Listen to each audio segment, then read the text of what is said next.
The next topic we want to look at is the electric field. We know the definition.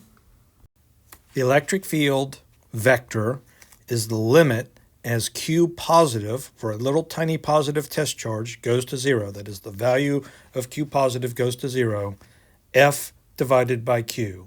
This is force divided by charge.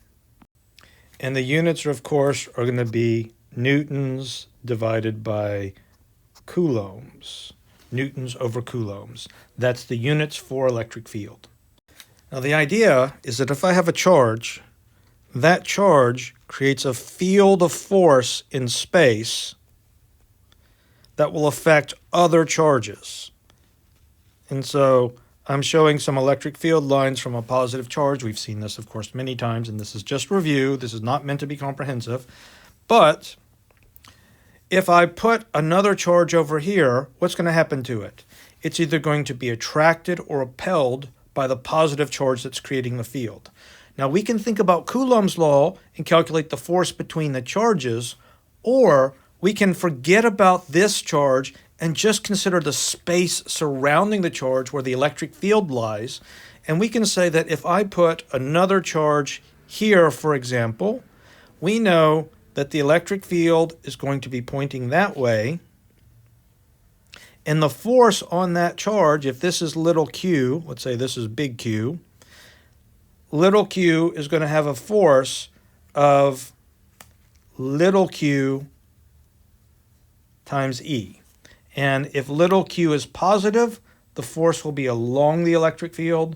And if little q is negative, we know what a minus sign does. It reverses the direction of the vector.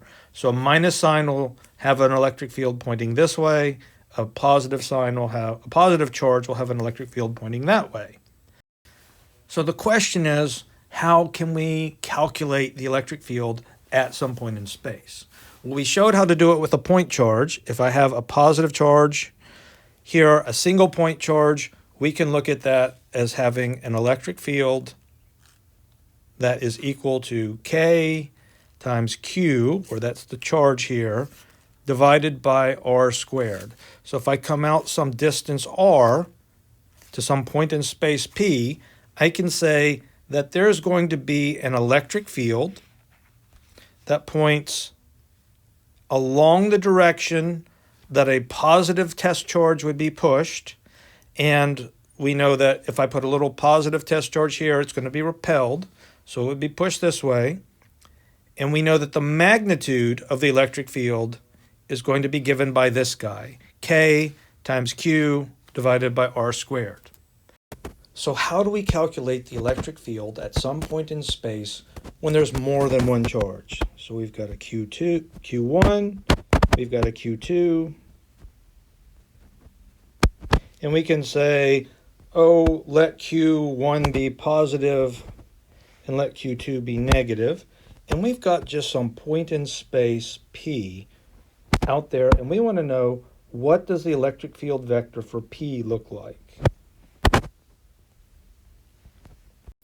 The first thing I want to find is what's the direction of the electric field at P from each individual charge. Now we know that for our positive charge here, that the electric field, if I put an imaginary positive test charge right here, it's going to be repelled by that positive charge. The force and therefore the electric field are going to be along the line joining the charge. It's going to be repelling. And so the electric field is going to look something like this. And this would be the electric field E1 coming from charge 1. Now, what about from charge number 2 right here? Well, again, we know it's going to be along the line joining the charge. But here, because charge 2 is negative, if I put an imaginary positive test charge at my point in space, it's going to be attracted to the negative charge here. And so my electric field from 2 is going to be something like that. Now, in the problem, there would have to be some information that would let you figure out what the angles are involved to get the actual directions. But basically, that's what we do. We line up the charges. We say an imaginary positive charge is either going to be attractive or repulsive, and that tells us the direction of the electric field. the electric field is in the same direction as the force on a positive charge. Now, we've got the directions of the electric field vectors. What do we do next? We use the formula for the electric field of a point charge. E magnitude is equal to KQ over R squared to calculate the magnitude of E1 and calculate the magnitude of E2. And then what do we do with them? We use the magnitudes and the directions to do vector addition. We must do vector addition. That means we break the vectors down into x components and y components. We add the x parts together, we add the y parts together, and then we put them back together with the Pythagorean theorem and get the angle using the arctangent. We've done vector addition a bazillion times now, so you should be able to do that. So what do we have now?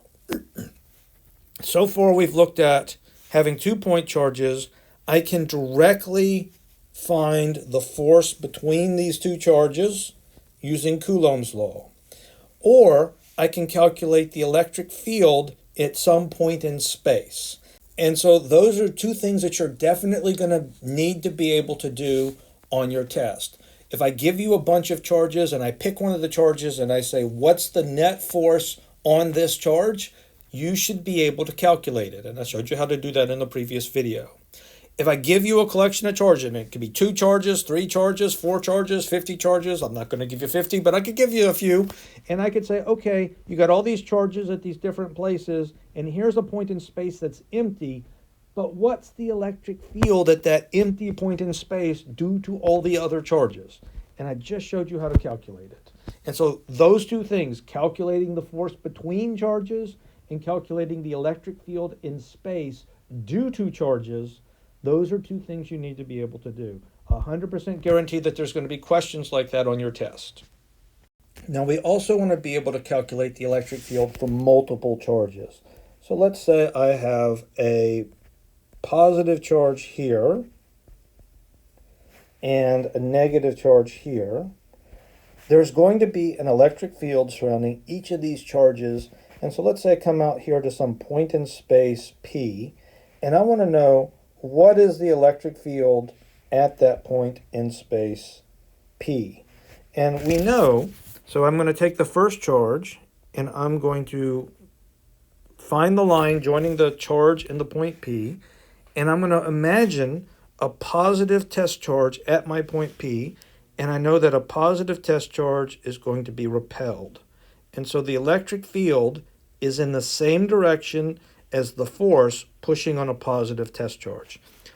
Now, if I do the same thing for this negative charge, I can say that the line is going to be that way. If I put a positive test charge right here, it's going to be attracted to this negative charge.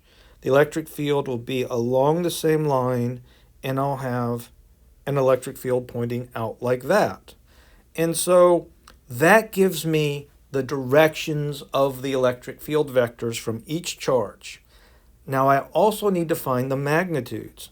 And we know the formula is simply going to be that the magnitude of each electric field is KQ over R squared. And so if this is charge 1 and this is charge 2, this would be E1 is equal to K Q1 over R1 squared, where this distance would be R1. This distance would be R2. And we could also say that E2, and these are magnitudes of course, is going to be KQ2 over R2 squared. And so I've used the fact that positive charges are going to be attracted or repelled to figure out the directions of the electric field vectors, and I have used the formula for the magnitude of the electric field to get the magnitude of each vector, E1 and E2. What am I going to do with it? I've got a magnitude, I've got a direction. For each vector, I'm going to do vector addition. This is very similar to the approach that we had for the Coulomb's law problems. In the Coulomb's law problems, we said, okay, let's find the directions of all the force vectors, let's find the magnitudes of all the force vectors, and let's do vector addition to get the total force. With electric fields, you're doing almost exactly the same thing. You're finding the directions of all the electric field vectors, you're finding the magnitudes of all the electric field vectors, and then you're doing vector addition. Okay, I think that's a good stopping point for this topic, but I'm going to continue talking about electric fields in the next little review video.